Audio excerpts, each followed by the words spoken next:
you are not scared that a PDP might return to power in 2019? No. I don't want to talk about. All right, you said this, and let me quote I want you also know.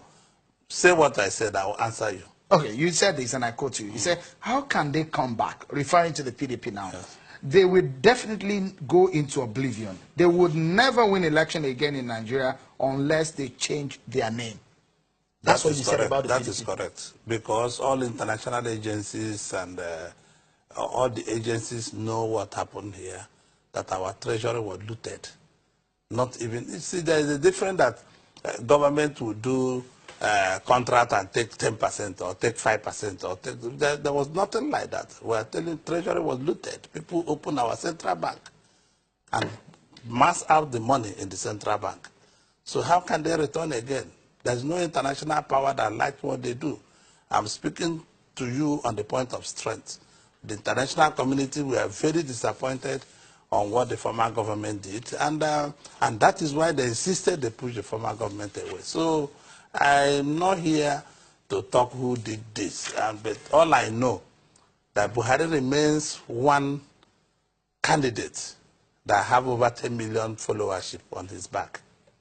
So if you do the election tomorrow, 10 million voters will follow him unasked for. And the Southeast, he will make a good showing in all parts of the Southeast. Really? Because yes, you are the one who has said that the Southeast has been marginalized. And you are the one who is saying that the Southeast will follow Buhari? Yes, even if the Buhari started marginalizing, in fact, Buhari have done better than all the presidents in Southeast, all the presidents that past presidents.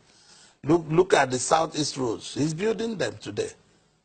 You know, I don't like to brag and talk like a politician. So the Southeast is not marginalized? No, we are marginalized, but the issue will be addressed. This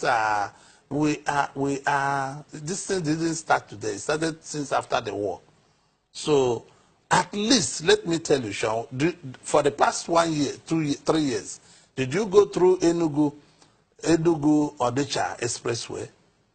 The road was impassable. But I was just there. I saw you in Oka. You saw RCC, is it RCC or some company, are busy building Enugu, Oka, Onitsha Expressway. If you are going to Port Harcourt, Aba, Umuahia Expressway 3 years ago, you will not pass. Despite that we have all the heavyweights.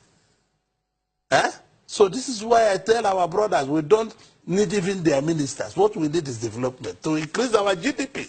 What we need is infrastructure. What should I gain when you appoint me Minister of Works, who is from Ibere in my town? And how do you expect him? He will not do anything. Ibere people will be suffering. There will be no road. Did you hear of a village celebrating of having light after 7 years when one of the ministers left? So you can imagine, just this year, sorry. So you can imagine that President Buhari is adequately addressing the issues. He will address the issues that Southeasterners are looking for to be addressed. Now that you are here talking about the Southeast, the Biafra agitations, for a moment, where is Nnamdi Kanu? Nnamdi Kanu, you know where he is. No. I never say I knew. I said one of his relations told me, because I was looking for him for good. When I arrived from the United States, I went straight to my hometown in Ibere. And I visited the brigade commander, visited the commissioner of police, visited the other intelligence agencies in the state when they said they were keeping him. And it's not true. So one of his relations came to me, and the man he's staying in his hotel, in Bravo Hotel, for 2 nights, reconfirmed to me that he left from the hotel he stayed. This is relation reconfirmed to me that he left from his hotel to unknown place. So there's nobody who could have said. But I was looking for him genuinely. Do you think he's in to get him? Wait, I was looking for him genuinely to get him to my house and then help to dazzle the issue. Mind you, we did this for Wazirike sometime when Obasanjo was there, and we could have done it for him because, you see, we needed peace. The Igbos never knew how much they were losing in GDP. You see, when people continue saying things are difficult, People who come from Cameroon to buy things in Aba, they were not coming. Niger Republic, they were not coming. All our neighboring countries who used to shop and buy things from Aba, none of them, they all left. So how do you want GDP to grow? Why every day people will be fighting on the street? Let me tell you, I'm passionate about our people. I'm passionate about this country. I'm passionate about oneness of this country. I'm not sure that any of those people doing Biafra love the Igbos the way I love them. I have put in my business at risk for the Igbos when I was governor. Mind you, Hallmark Bank was closed down. My oil block was revoked. Slok Airline was sent out of the country. So you can see that I have paid a better price than any politician in Nigeria. So I don't want to get irritated on things that should not make me irritated. But all I know that Nigeria must change one way or the other. We must change this country. All right. Do you think the young man, Nnamdi Kanu, is still in Nigeria? From what the relations say, the answer is no.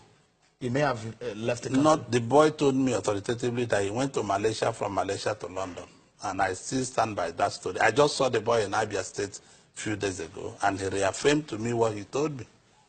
Okay, if you talk about the issues of, let's come back to the issue of the APC and the way the party is being run. Do you think the party needs a change of leadership? Well, I have not been, I can't really say yes or no. What I know, I want President Buhari to be involved in his party. I would recommend that heavily. I want President Buhari, but when you don't straighten a man's hand, there's no way party can run very well. But I believe if you straighten anybody that is chairman of the party, you'll be straightened. So I believe that the president needs to be advised to be a participatory party man and know what happens to the party every week. The president also realized that a lot of appointments are not being made. That was one NEC meeting that they had in several months. No national convention in 2 years. You think the party's leadership is in tatters? I don't think so, no.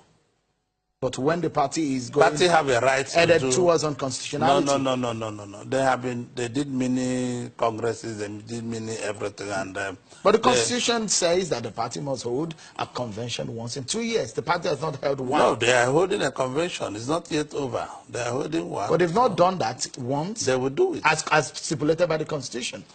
Those things need money to be done. They will do it. Do you think that President Buhari needs an automatic ticket?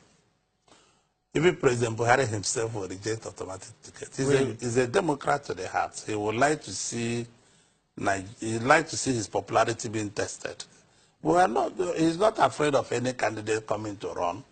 He is willing to challenge any candidate to challenge him in the primaries. So, you know, as I told you before, he still won Nigeria with 10 million followers. He used to be 12 million.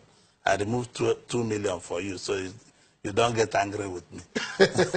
So I think you see the presidential candidate that have 10 million people lying behind him. And he's not threatened for 2019. And he's not threatened for 2019.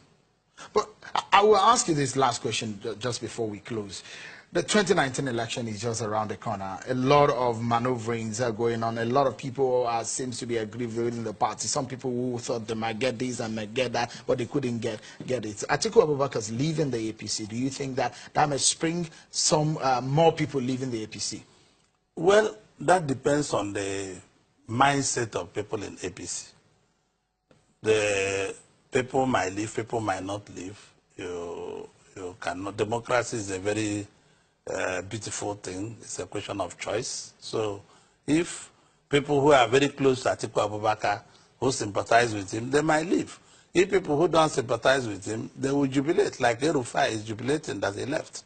So it's not the best of thing for you to ask me whether people will leave or not. Democracy is, the beauty of democracy is the ability of everybody to come together. And coming together is still what we want. So Orji Uzor Kalu, former governor of Abia State, chieftain of the APC. Many thanks for your time on the program tonight. Thank you so much for coming. Thank you.